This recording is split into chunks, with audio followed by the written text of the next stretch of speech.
Hello friends, welcome back to your own channel that is Mining Mirror and today we are going to start a new series that is drilling and blasting।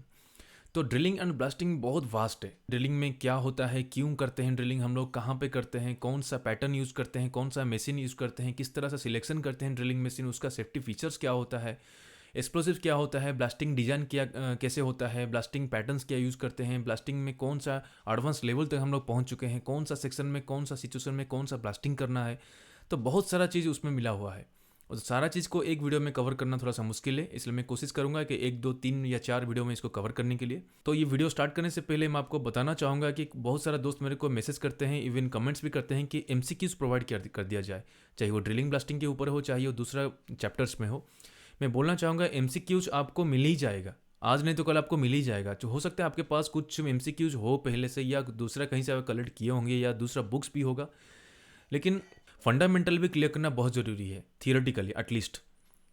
तो मैं कोशिश करूंगा जितना भी मैं fundamental clear कर सकता मैं करूंगा, उसके बाद आप उसी के साथ साथ आपको एमसीक्यूज भी प्रोवाइड कर दूंगा, ठीक है। तो फ्रेंड्स, इस वीडियो में हम लोग बात करेंगे ड्रिलिंग इन माइंस के बारे में, पार्ट 1। इसमें हम लोग खाली फंडामेंटल देखेंगे कि ड्रिलिंग क्यों करते हैं, कैसे करते हैं, मशीनरीज क्या है और बहुत सारी चीज़ें। जो ये वीडियो दोनों के लिए, चाहे वो ओपन कास्ट माइंस में कोई काम कर रहा है या वहाँ पे जो भी मशीन यूज़ कर रहे हैं, या कोई अगर अंडरग्राउंड माइंस में काम कर रहे हैं या जो भी मशीन वहाँ पे यूज़ कर रहे हैं, ये दोनों के लिए ये कॉमन वीडियो होगा, ठीक है। तो फ्रेंड्स लेट्स स्टार्ट। इस वीडियो में हम लोग बात करेंगे ड्रिलिंग क्या होता है, क्यों करते हैं, मेथड्स क्या है, प्रिंसिपल क्या है, जो रॉक में हम लोग ड्रिलिंग करते हैं वो वहाँ पे जो फेलोर्स होता है वो कितने प्रकार का होता है, उसके बाद जो ड्रिल का असेंबलीज क्या है, उसका पार्ट्स क्या क्या होता है, क्या क्या फैक्टर्स अफेक्ट करते हैं ड्रिल का परफॉर्मेंस के लिए, उसका ड्रिल मशीन सिलेक्शन कैसे करते हैं, उसके बाद कुछ जनरल रिकमेंडेशन है जो ड्रिलिंग का जो परफॉर्मेंस को बेटर लाने के लिए, उसके बाद कौन क्या क्या प्रॉब्लम ड्रिलिंग के साथ एसोसिएटेड है और कौन सा सेफ्टी हम लोग को बरतना पड़ेगा ड्रिलिंग ऑपरेशन के दौरान, ठीक है। So let's start. First, what is drilling. Drilling क्या होता है, सिंपल है, आप सबको पता ही होगा। डेफिनेशन वाइज अगर बात करेंगे, drilling is basically the method of penetrating rock. एक रॉक को पेनिट्रेट करने को ड्रिलिंग बोलते हैं। सिंपल था वो, लेकिन अगर टेक्निकली बात करें, drilling is the process of making a hole in the hard ground where the length of the hole is very large compare to the diameter. ये थोड़ा सा अच्छा चीज़ है जानना, क्योंकि कोई भी ग्राउंड में अगर हम लोग को भी ड्रिल होल करते हैं तो उसका सिंपल है कि वहाँ पे एक ड्रिल मशीन लगा लो और वहाँ पे वो होल बना देगा, तो उसको बोलेंगे ड्रिल होल। लेकिन ये जो लाइन यहाँ पे रेड कलर का है वो क्या बोल रहा है कि ड्रिल होल हम लोग उसी को बोलेंगे जहाँ पे डायमीटर के हिसाब से उसका लेंथ बहुत हाई होगा, उसको बोलेंगे हम लोग ड्रिल होल, ठीक है। तो माइनिंग फील्ड में हम लोग ड्रिल होल किस लिए करते हैं वो देखते हैं आगे। पर्पस ऑफ ड्रिलिंग, कहाँ कहाँ हम लोग यूज़ करते हैं। एक्सप्लोरेशन ड्रिलिंग मतलब कोई भी पहाड़ में या कहीं भी एक फ्लैट एरिया में कहीं भी अगर कुछ डिपॉजिट है तो वहाँ पे एक्सप्लोरेशन हम लोग करते हैं। तो एक्सप्लोरेशन ड्रिलिंग वहीं पे करते हैं कि पहाड़ के ऊपर से बहुत लंबा लंबा ड्रिल करते हैं, 100 मीटर 150 मीटर। तो वहाँ पे जो कोर निकालते हैं, मतलब उसका सैंपल निकालते हैं कि उसमें अंदर में क्या है, यहाँ पे आयरन किस तरह से डिपॉजिट है या वहाँ पे कोल कैसे डिपॉजिट है या कोई भी मिनरल वहाँ पे कैसे डिपॉजिट है, उसका सैंपल वहाँ से कलेक्ट करते हैं, उसको हम लोग बोलते हैं कोर ड्रिलिंग या एक्सप्लोरेशन ड्रिलिंग, ओके। तो यहाँ पे एक इंपॉर्टेंट टर्म आ गया कोर ड्रिलिंग, ठीक है। सेकंड हो गया प्रोडक्शन ड्रिलिंग, मतलब जो हम लोग बड़ा बड़ा ब्लास्ट करते हैं अपना माइंस में कि ड्रिलिंग करो, उसके बाद ब्लास्ट करो और ब्लास्ट करने के बाद वहाँ पे एक्सकावेटर लगा के वहाँ पे उठा के डंपर में लेके चल जाओ, तो वो हो गया प्रोडक्शन ड्रिलिंग, ओके। उसके बाद हो गया टेक्निकल ड्रिलिंग, मतलब जैसे कि ड्रेनेज के लिए हो गया, स्लोप स्टेबिलिटी मेंटेन के लिए हो गया या फाउंडेशन टेस्टिंग के लिए हो गया, वहाँ पे जो ड्रिल होल हम लोग करते हैं वो हो गया टेक्निकल ड्रिलिंग।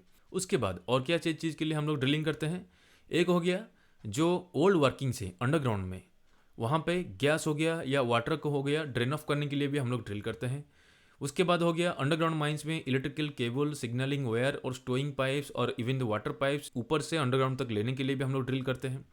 उसके बाद अंडरग्राउंड माइंस में वेंटिलेशन के लिए भी ड्रिलिंग होता है।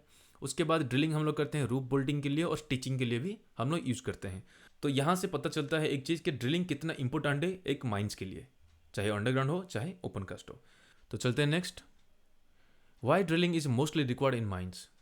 माइंस में मोस्टली हम लोग किस लिए ड्रिल को यूज़ करते हैं, blasting, loosening, winning of the rock, fragmentation of the rock mass. ये ड्रिलिंग हम लोग मोस्टली यूज़ करते हैं ब्लास्टिंग के लिए। ब्लास्टिंग किस लिए करते हैं कि लूज करें रॉक को या जो हार्ड रॉक है उसको फ्रैगमेंट कर दे, हम लोग इजीली उसको लोड करके लेके चल जाए, ठीक है। और बहुत सारा माइंस में हम लोग एक मशीन यूज़ कर रहे हैं जिसका नाम बोलते हैं सरफेस माइनर। इसमें क्या है कि ये सीधा एलिमिनेट कर देता है ड्रिलिंग और ब्लास्टिंग को, ना ड्रिलिंग का ज़रूरत है ना ब्लास्टिंग का ज़रूरत है। तो लेकिन सरफेस माइनर का बहुत सारा डिमेरिट्स भी है, तो इसको हम लोग बाद में बात करेंगे। अब चलते हैं next, drilling methods. Drilling method दो प्रकार का है, एक हो गया कन्वेंशनल मतलब जो पहले से चला आ रहा है, और हो गया नॉन कन्वेंशनल जो नया चीज़ हम लोग डेवलप किए हैं। तो कन्वेंशनल में क्या क्या आता है? कन्वेंशनल में देखिए, एक हो गया परकसिव। परकसिव मतलब खाली इम्पैक्ट फोर्स आएगा, मतलब खाली वो हथौड़ी की तरह मारेगा, वो हो गया परकसिव एक्शन। और हो गया रोटरी, मतलब वो रोटेट करता है, चाहे वो क्लॉकवाइज हो चाहे वो एंटी क्लॉकवाइज हो। और क्या रोटरी परकसिव, मतलब वो रोटेट तो करेगा, उसके साथ साथ वो ऊपर से हैमरिंग भी इम्पैक्ट फोर्स भी आएगा। तो हो गया रोटरी परकसिव जो मैक्सिमम हम लोग का ड्रिल से। उसके बाद हो गया वाटर जेटिंग, ठीक है, ये हो गया कन्वेंशनल जो पहले से हम लोग को पता है। और नॉन कन्वेंशनल में क्या है, एक देखिए, एक हो गया थर्मल, एक हो गया केमिकल, ये थोड़ा सा एडवांस लेवल का है। एक हो गया जेट पियर्सिंग, एक हो गया इंडक्शन ड्रिलिंग, एक हो गया माइक्रोवेव ड्रिलिंग, एक हो गया लेजर ड्रिलिंग। तो बहुत सारी चीज़ें उसका जो एप्लीकेबिलिटी डिफरेंट डिफरेंट सेक्शन में है। तो हम लोग खास करके कंसंट्रेट करेंगे रोटरी परकसिव। ओके, अब चलते हैं classification of drilling methods and machines. यहाँ पर मैं टेबल में दिखा दूंगा किस बेसिस में ड्रिलिंग को हम लोग कितने प्रकार में डिवाइड किए हैं। फर्स्ट हो गया मोड ऑफ एनर्जी एप्लीकेशन, माने कौन सा एनर्जी हम लोग यूज करते हैं, उसके बेसिस में हम लोग कितने प्रकार का ड्रिलिंग मेथड या मशीन को डिवाइड किए हैं। एनर्जी एप्लीकेशन में हो गया परकशन, मतलब जो हैमरिंग इफेक्ट जो करते हैं। एग्जाम्पल हो गया जैक हैमर्स, ठीक है, आप देख सकते हैं। Top hammer for shallow holes, hole drill strings for hammering. Bottom hammer जो डाउन द हिल जिसको बोलते हैं वो भी होता है, जिसका holes more than 150 mm diameter and deeper holes के लिए ये यूज किया जाता है। उसके बाद हो गया रोटरी एनर्जी, मतलब जो रोटेशन करता है खाली, जिसको बोलते हैं हम लोग ऑगर और रोटरी ड्रिल और डायमंड ड्रिल, ठीक है, वो खाली घूमेगा, उसमें इम्पैक्ट फोर्स नहीं है, मतलब ऊपर से हैमरिंग का इफेक्ट नहीं है। रोटरी परकशन मतलब रोटेशन भी होगा और परकशन भी होगा, जो मैक्सिमम ड्रिल हम लोग अपना माइंस में यूज कर रहे हैं। अब size of the hole, hole का साइज के अनुसार भी हम लोग डिवाइड किए हैं। एक हो गया small hole drill, large hole drill, very large whole.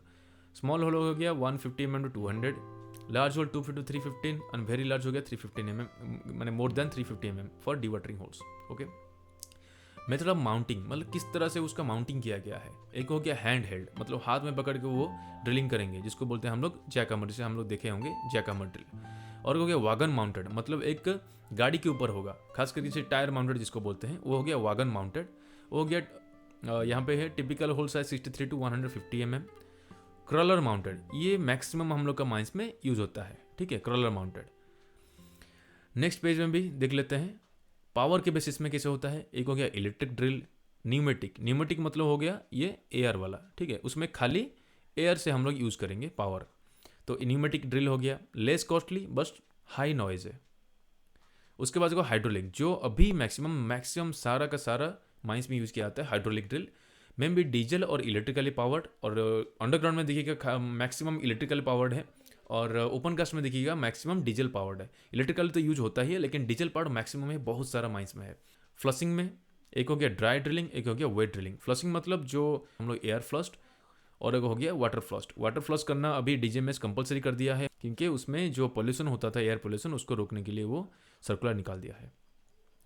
Direction कैसे होता है, एक हो गया वर्टिकल ड्रिलिंग जो सीधा 90 डिग्री में मारता है, और या हॉरिजॉन्टल ड्रिलिंग तो सीधा 180 डिग्री में मारता है, और कोई इंक्लाइंड कोई भी एंगल में हम लोग मार सकते हैं ड्रिलिंग। तो ये हो गया 3 प्रकार डायरेक्शनल।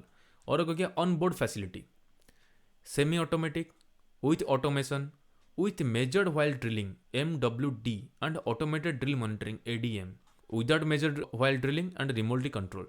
तो यहाँ पे जो इंपॉर्टेंट सेक्शन है वो ऑन बोर्ड फैसिलिटी का ये है, with measure while drilling MWD and automated drilling monitoring ADM। तो ये दोनों आपको याद रखना पड़ेगा, उसका जो शॉर्ट फॉर्म, ठीक है, ADM एंड MWD। तो ये हो गया क्लासिफिकेशन। तो अब चलते हैं प्रिंसिपल ऑफ ड्रिलिंग, मतलब जो ड्रिलिंग हम लोग करते हैं उसका प्रिंसिपल क्या है, मतलब एक एनर्जी से दूसरा एनर्जी को कन्वर्ट हो रहा है। जिसके फर्स्ट हो गया मैकेनिकल एनर्जी, ऑब्वियसली हम लोग के पास एक इंजन रहता है, तो मैकेनिकल एनर्जी वहाँ पे आ गया, वो किस में कन्वर्ट हो रहा है, आइदर परकशन मोशन या rotational motion, either impact force आएगा या रोटेशन करेगा। ओके, जैसे कि इम्पैक्ट में तो परकशन में इम्पैक्ट तो आ ही रहा है, उसके बाद रोटेशन में स्क्रैचिंग होगा, क्रशिंग इफेक्ट भी होगा। तो ये सिंपल उसका फंडामेंटल है कि किस तरह से ड्रिलिंग होता है। उसके बाद है कि यहाँ पे एक सिंपल चीज़ मैं बताना चाहूँगा जो सबसे इम्पोर्टेंट है इस स्लाइड में। ये आपका एग्जामिनेशन के लिए भी एक इम्पोर्टेंट टर्म है, ड्रिलिंग स्ट्रेंथ या ड्रिलेबिलिटी ऑफ द रॉक। ये बात कर रहा है रॉक का स्ट्रेंथ के ऊपर, ठीक है। Crushing occurs when a heavy and steady force is applied to the rock mass through a drilling bit. The resistance of the rock mass is called drilling strength. जो ड्रिलिंग हम लोग कोई भी रॉक मास में या rock में या ground में करते हैं तो उसका एक रेजिस्टेंस होता है जिसको तोड़ के हम लोग को ड्रिलिंग वहाँ पे करना है, तो वो रेजिस्टेंस को हम लोग बोलते हैं ड्रिलिंग स्ट्रेंथ या ड्रिलेबिलिटी ऑफ द रॉक।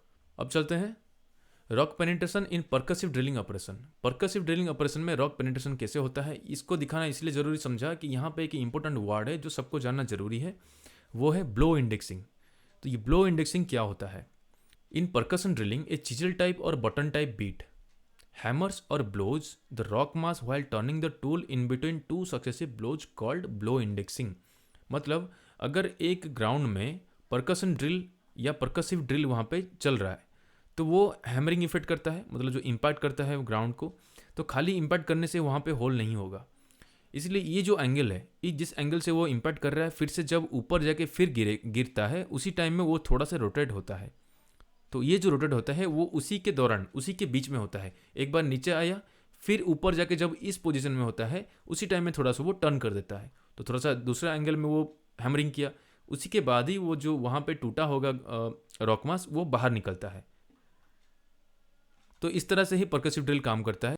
जो हम लोग टर्न करते हैं इसको कि दूसरा एंगल में जाके वहाँ पे इम्पैक्ट पड़े, उसको हम लोग बोलते हैं ब्लो इंडेक्सिंग। ओके, अब चलते हैं types of failure are different axial thrust.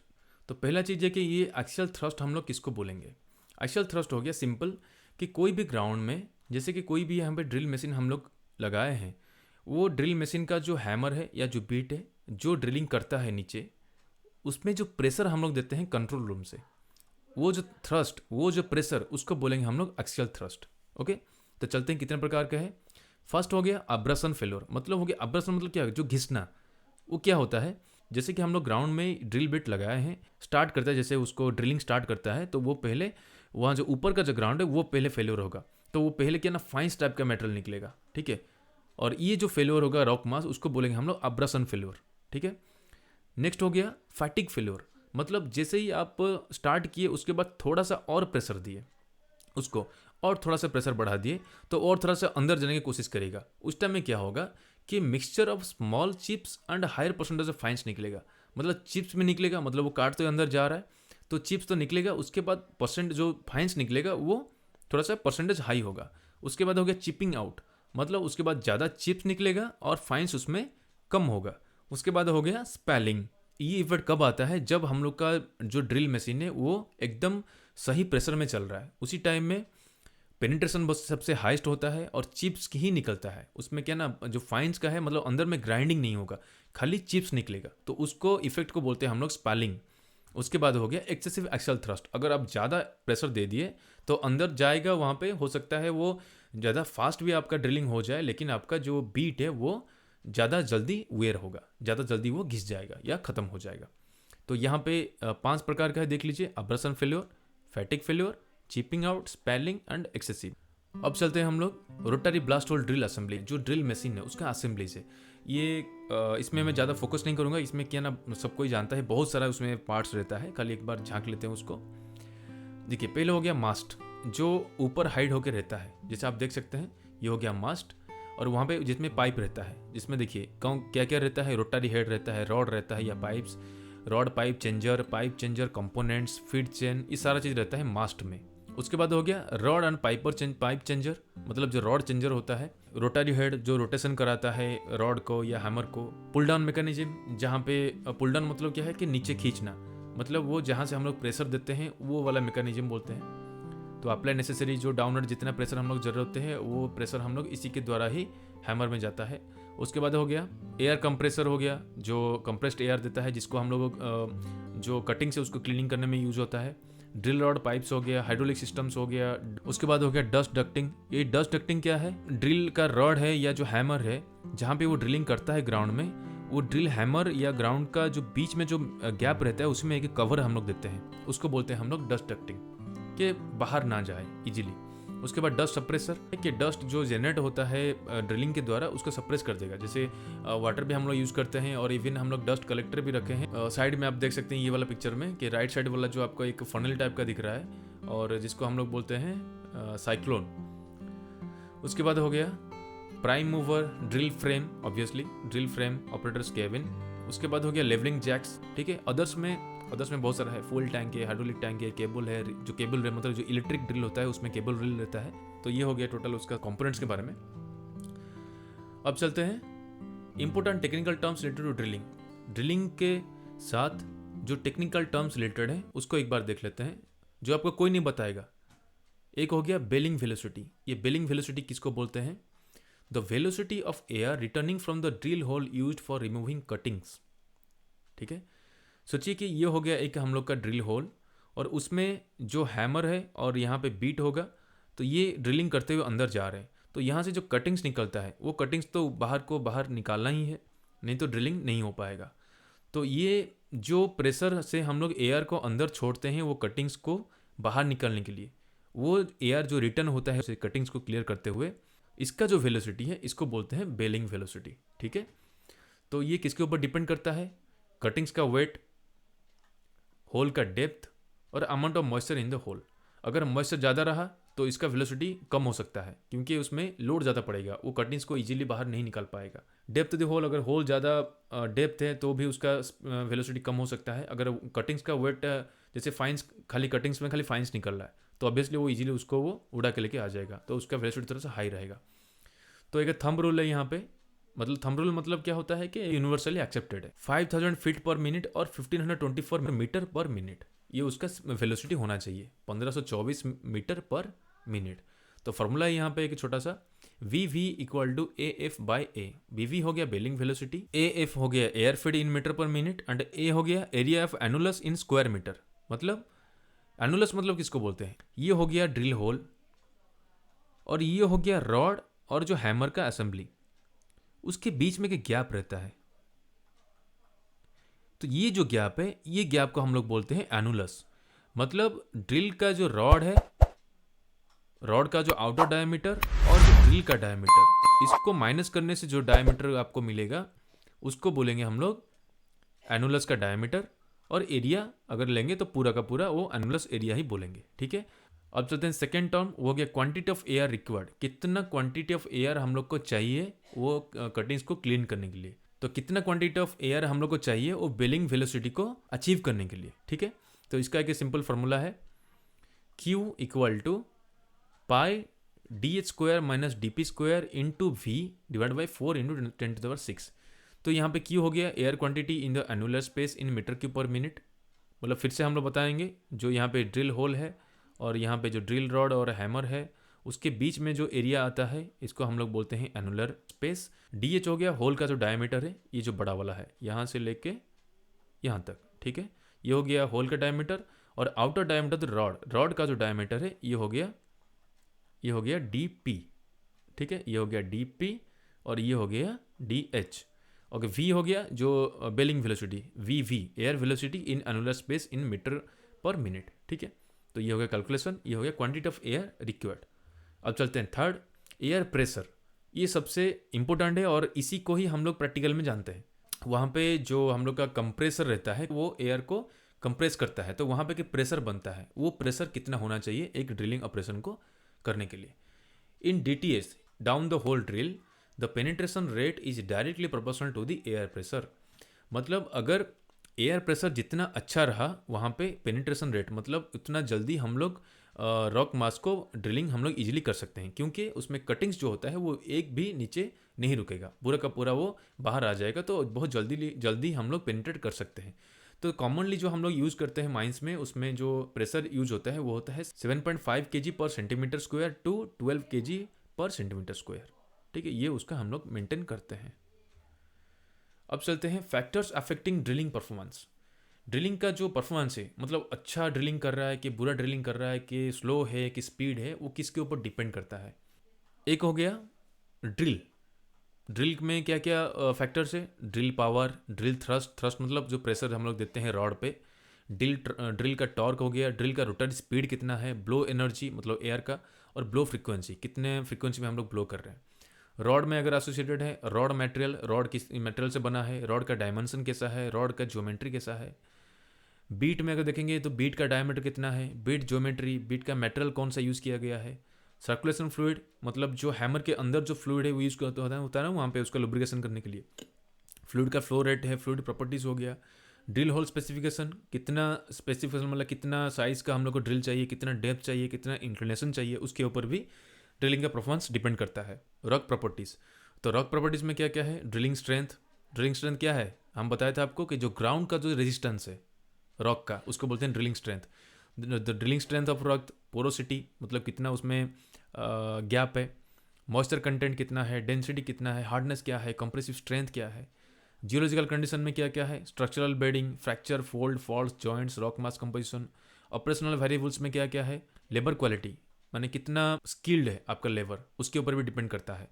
Supervising कैसे करते हैं आप, सुपरविजन कितना आपका अच्छा है कि बुरा है, कौन सा चीज़ को देख पाते हैं कि नहीं देख पाते हैं, कि ऑपरेटर अच्छा है बुरा है, किस हिसाब से आप उसको अलर्ट किए हैं। वेदर कंडीशंस, कैसा वेदर है, अगर वेदर अच्छा रहा तो अच्छा ड्रिलिंग होगा। साइट लाइटिंग कंडीशन जो हम लोग इम्प्रूव कर सकते हैं। डिफेक्ट्स एंड इक्विपमेंट, अगर कोई इक्विपमेंट में डिफेक्ट हो वो भी उसका परफॉर्मेंस को अफेक्ट करता है। ठीक है, अब चलते हैं हम लोग selection of drill machine. Drill machine हम लोग सिलेक्शन कैसे करेंगे, मतलब अगर हम लोग माइंस खोल रहे हैं तो वो माइंस में कौन सा ड्रिल मशीन को लाके लगाना चाहिए। इसमें बहुत सारे फैक्टर है। एक हो गया साइट कंडीशन, मतलब माइंस कहाँ पे है, उसका साइट कैसा है, मतलब वो प्लेन है कि हिली सरफेस है या इंक्लाइन सरफेस है, अंडरग्राउंड है, ओपन कास्ट है, क्या है, उसके ऊपर डिपेंड करेगा। सेकंड हो गया पावर अवेलेबिलिटी, मतलब अगर माइंस हम लोग का कहीं इंटीरियर में है जहाँ पे हम लोग पावर सफिशिएंटली नहीं दे पाएंगे तो वहाँ पे हम लोग इलेक्ट्रिक ड्रिल में नहीं जा सकते, वहाँ पे हम लोग जाना पड़ेगा डीजल में। थर्ड हो गया लेबर एंड स्किल अवेलेबिलिटी, आपके पास कितना स्किल्ड लेबर है, अगर अच्छा आपके पास अवेलेबल है तो आप अच्छा मशीन लाएंगे तो वो उसको अच्छे से उसको यूज़ कर पाएंगे। वेदर, आपका वेदर कैसा है, वहाँ पे ज़्यादा बारिश होता है कि ड्राई वेदर है, उसी हिसाब से आपको सिलेक्शन करना पड़ेगा। सेफ्टी रिक्वायरमेंट्स, वो ड्रिल मशीन में सेफ्टी फीचर्स क्या क्या है और क्या क्या आप लोग को चाहिए। और अगर अभी तो सारा मशीन में हम लोग का DGMS का रूल्स लग गया है कि आपको उतना आपको सेफ्टी फीचर उसमें इंप्लीमेंट करना ही है, तो उसके ऊपर भी डिपेंड करता है। उसके बाद हो गया प्रोडक्शन रिक्वायरमेंट, आपका प्रोडक्शन रिक्वायरमेंट के ऊपर भी डिपेंड करता है, क्योंकि आपका अगर प्रोडक्शन हाई होगा तो हाईएस्ट प्रोडक्शन के लिए आपको ड्रिलिंग भी बहुत जल्दी करना पड़ेगा और बहुत फास्ट और बहुत सारा करना पड़ेगा, तो उसके ऊपर डिपेंड करता है कि कौन सा मशीन आपको रिलायबल होगा। तो ये सारा बहुत सारा फैक्टर है ड्रिल मशीन को सिलेक्शन करने के लिए। अब चलते हैं हम लोग ड्रिल मशीन से, जो हम लोग इंडिया में यूज़ करते हैं बहुत सारा माइंस में, चाहे अंडरग्राउंड हो चाहे ओपन कास्ट हो। एक बार देख लेते हैं, थोड़ा बहुत खाली फिगर्स यहाँ पे है।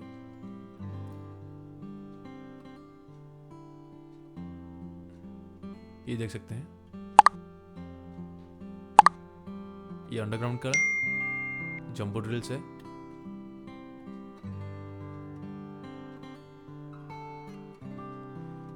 यहाँ पे देखिएगा 3 टब बूम है, 1, 2 एंड 3। ये 3 बूम वाला है, ये 2 बूम वाला है और ये सिंगल बूम वाला है। तो ऐसे बहुत सारे मशीन हम लोग यूज़ कर रहे हैं। The most common diameters of blast holes adopted in Indian mines are, अगर हम लोग ओपन कास्ट के लिए बात करें, देखिए 150 to 200 mm for metal benches, 200 to 250 overburden, 315 जहाँ पे ड्रैगलाइन यूज़ करते हैं वहाँ पे हम लोग को 315 mm तक भी जाते हैं। तो ये क्वेश्चन हम लोग का एक आया था पिछला बार जो एग्ज़ाम था, कि ड्रैगलाइन जहाँ पे यूज़ होता है वहाँ पे जो ड्रिलिंग करते हैं वो कितना वहाँ पे उसका डायमीटर रहता है, वो है 315 mm। और अंडरग्राउंड माइंस में हम लोग देखे हैं कि 15 mm से लेके 176 mm तक भी वहाँ पे ड्रिलिंग हम लोग करते हैं। अब चलते हैं general recommendations for better drilling performance, मतलब अच्छा ड्रिलिंग परफॉर्मेंस करने के लिए कुछ कुछ रिकमेंडेशन यहाँ पे दिया गया है। ये थोड़ा बहुत आप देख लीजिए कि जो ड्रिल बीट होता है जिसको हम लोग यूज़ करते हैं वो सफिशिएंटली हार्ड होना चाहिए, ताकि जो रॉक मास में आप यूज़ कर रहे हैं उसको वो फाड़ के वहाँ पे ड्रिल होल कर दे और ज़्यादा लंबा चले। उसके बाद जो ड्रिल का मिनिमम वेलोसिटी होता है जिसको बोलते हैं हम लोग बेलिंग वेलोसिटी, वो होता है 1524 मीटर पर मिनट में आपको यूज़ करना है, मतलब जो एयर का जो वेलोसिटी होता है। जो एयर वाल्व है वो हमेशा खुला होना चाहिए। रोटेटिंग जो बीट होता है उसको रोटेशन स्टार्ट करने से पहले आपको एयर पहले खोलना है, उसके बाद जाके ज़मीन में उसको लगाना है। उसके बाद बीट और ड्रिल जो रॉड है उसको सडनली ड्रॉप नहीं करना है ताकि कोई डैमेज ना हो उसमें। जो कटिंग्स फॉर्म होता है उसमें वो कटिंग्स को इमीडिएटली बाहर निकलना चाहिए एयर प्रेशर से, ताकि वो अंदर में जाके ग्राइंडिंग और क्रशिंग ना हो। मतलब अगर आप चिप्स ना निकले बाहर तो अंदर में ही वो घिसता रहेगा, तो आपका ड्रिलिंग क्या करेंगे, तो वही मटेरियल ही आपको घिसता रहेगा और आपका ड्रिल बिट भी वेयर होता रहेगा। उसके बाद जो होल आप करेंगे वो होल वॉल स्ट्रॉन्ग होना चाहिए, ताकि आप ड्रिलिंग कर रहे हो और ड्रिलिंग करने के टाइम में वो डैमेज ना करे या कोलैप्स ना हो। मतलब आप ड्रिल कर रहे हैं, अगर बाई चांस वो होल के अंदर से ही कुछ मेटल और गिर गया, फिर आप ड्रिलिंग कर रहे हैं, फिर फ्लश कर रहे हैं, फिर वो गिर गया, तो ऐसे होने से आपका ड्रिलिंग परफॉर्मेंस कभी भी अच्छा नहीं होगा। उसके बाद क्या होगा, जो बीट है वो never be fast faster than cleaning. मतलब जो आप प्रेशर आप देंगे बीट को, वो कभी भी ज़्यादा फास्ट नहीं होना चाहिए in compare to cleaning of the hole. उसके बाद the axial thrust should be optimum. मतलब जो प्रेशर आप दीजिएगा, ऐसा नहीं कि सब कम दे या ज़्यादा दे, आपको ये ऑप्टिमम लेवल में पकड़ के चलना पड़ेगा कि इतना प्रेशर देने से हम लोग का परफॉर्मेंस भी अच्छा रहेगा, होल भी अच्छा होगा और फास्ट भी होगा, और हम लोग का बीट जो है वो वेयर एंड टियर ज़्यादा नहीं होगा। ठीक है। उसके बाद हो गया डस्ट एंड नॉइज जनरेटर। जो डस्ट एंड नॉइज वहाँ पे जनरेट होता है, कोशिश करेंगे जितना भी कंट्रोल कर सकते हैं उसको करना है। ठीक है। ये हो गया कुछ रिकमेंडेशंस। उसके बाद हो गया प्रॉब्लम्स ऑफ ड्रिलिंग। ड्रिलिंग के दौरान क्या क्या प्रॉब्लम्स होता है, ये ऑब्वियसली है, हम लोग फेस किए हैं प्रैक्टिकल में, आप भी हो सकता है देखे होंगे। उसके बाद safety in drilling operation. Drilling operation दौरान हम लोग क्या क्या सेफ्टी को ध्यान में रखना पड़ेगा। पहला है नॉइज। वहाँ पे पहला आप जैसे जाएगा आपका कान पूरा फट जाएगा, तो इसीलिए आपको पीपी मतलब जो पर्सनल प्रोटेक्टिव इक्विपमेंट्स है उसको यूज़ करना जरूरी है। उसके बाद हो गया burst hoses, coupling and air hoses. जो एयर होसेस होता है, जो जितना भी होस होता है, चाहे एयर होस हो जो कंप्रेस्ड एयर लेके आते हैं बहुत हाई प्रेशर में, जो कपलिंग्स होता है उसमें भी बहुत सारा चांसेस रहता है कि कपलिंग टूट जाए और होस आपका सामने फट जाए, कहीं इधर उधर लग जाए। तो उस चीज़ को हम लोग को ध्यान रखना पड़ेगा कहाँ पे कौन सा होस है, तो उसी के हिसाब से हम लोग को दूरी बना के वहाँ पे रहना पड़ेगा। वर्किंग साइट, तो वर्किंग साइट आपका कैसा है, मैंने अच्छी तरह से देखना पड़ेगा कि क्लीन है कि नहीं है, कोई वहाँ पे मिसफायर होल तो नहीं है, कहीं सॉकेट तो नहीं है, ये सब देख के आपको वहाँ पे लगाना पड़ेगा। उसके बाद लूज क्लॉथिंग, मतलब ये तो खाली ड्रिलिंग के लिए नहीं, ये मैक्सिमम इंडस्ट्री में बोलते हैं कि लूज क्लॉथिंग कभी भी यूज़ मत करिए। मतलब आप जो ढीला पैंट शर्ट कभी नहीं मत पहनिए। रोटेटिंग इक्विपमेंट्स कुछ है तो वहाँ पे आपका अगर शर्ट खींचा जाए तो वहाँ पे एक्सीडेंट हो सकता है। तो ये हो गया कुछ चीज़। और यहाँ पे एक चीज़ बताना चाहूँगा कि जो हम लोग का DGMS सर्कुलर नंबर 6 2020 का एक टेक्निकल सर्कुलर था, उसमें भी 3-4 पॉइंट है जो सेफ्टी फीचर से जो ड्रिल में होना चाहिए, उसके ऊपर मेरा एक एक्सक्लूसिव वीडियो है, उसको आप देख सकते हैं। तो फ्रेंड्स ये हो गए टोटल ड्रिल के ऊपर। तो टोटल फंडामेंटल किस लिए करते हैं, कहाँ पे करते हैं, कैसे करते हैं, कौन सा मशीन यूज़ करते हैं, उसका सेफ्टी कैसा होना चाहिए, उसका जनरल रिकमेंडेशन क्या है कि बेस्ट परफॉर्मेंस के लिए, और उसका जो टेक्निकल टर्म्स है। तो आई होप कि वीडियो आपको अच्छा लगा होगा। और अगला वीडियो में हम लोग बात करेंगे drilling and blasting patterns in mines. जैसे कि ये हो गया स्क्वायर पैटर्न हो गया, स्टैगर्ड पैटर्न हो गया, ब्लास्टिंग पैटर्न कैसे होता है अंडरग्राउंड माइंस में, कैसे होता है ओपन कास्ट माइंस में, स्पेसिंग किसको बोलते हैं, बर्डन किसको बोलते हैं, डेप्थ किसको बोलते हैं, उसके बारे में बात करेंगे। So friends, thank you for your patience. हो सकता है वीडियो थोड़ा सा लंबा हो लेकिन बहुत इंफॉर्मेटिव है। See you in the next video.